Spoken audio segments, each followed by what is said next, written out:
ঢাকা মহানগর গোয়েন্দা পুলিশ কার্যালয়ে আর কোনো আয়নাঘর থাকবে না কোনো ভাতের হোটেল কিংবা সেলিব্রিটি নায়ক নায়িকাদের বিচরণ স্থল। ডিবি হবে জনগণের ভরসার স্থল। রাজধানীর সার্বিক নিরাপত্তা নিয়ে সাংবাদিকদের সাথে মতবিনিময় কালে এসব কথা জানান ডিএমপির অতিরিক্ত কমিশনার রেজাউল করিম মল্লিক। দুর্গাপূজায় নিশ্ছিদ্র ও কঠোর নিরাপত্তা ব্যবস্থা নেওয়া হয়েছে বলেও জানান তিনি। জিএম তসলিমের রিপোর্ট। আওয়ামী লীগ সরকারের পতনের পর ডিএমপি সহ সারা দেশে বদলি ও চাকরিচ্যুত হয়েছেন শতাধিক কর্মকর্তা। এসব পদে দায়িত্ব দেওয়া হয় নতুনদের।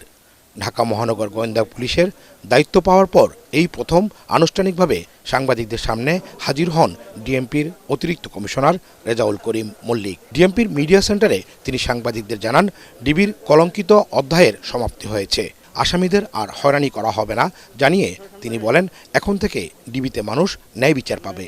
আমি স্পষ্টভাবে বলতে চাই, ঢাকা মহানগর গোয়েন্দা অফিসে আর কোনো আয়নাঘর থাকবে না।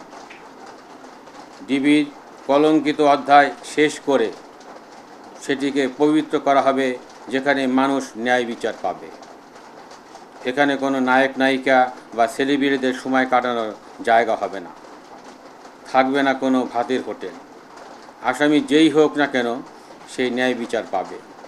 গ্রেপ্তারকৃত আসামিদেরও নির্যাতন করা হবে না।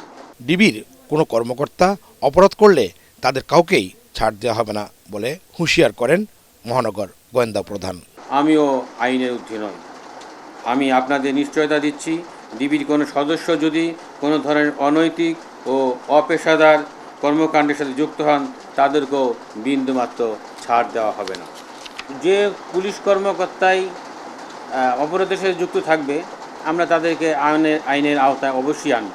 এজাহারভুক্ত আসামি ছাড়া আর কাউকেই গ্রেপ্তার করা হচ্ছে না জানিয়ে মহানগর গোয়েন্দা প্রধান জানান, প্রতিটি কাজ স্বচ্ছতার সাথেই পালন করছে বর্তমান ডিবি।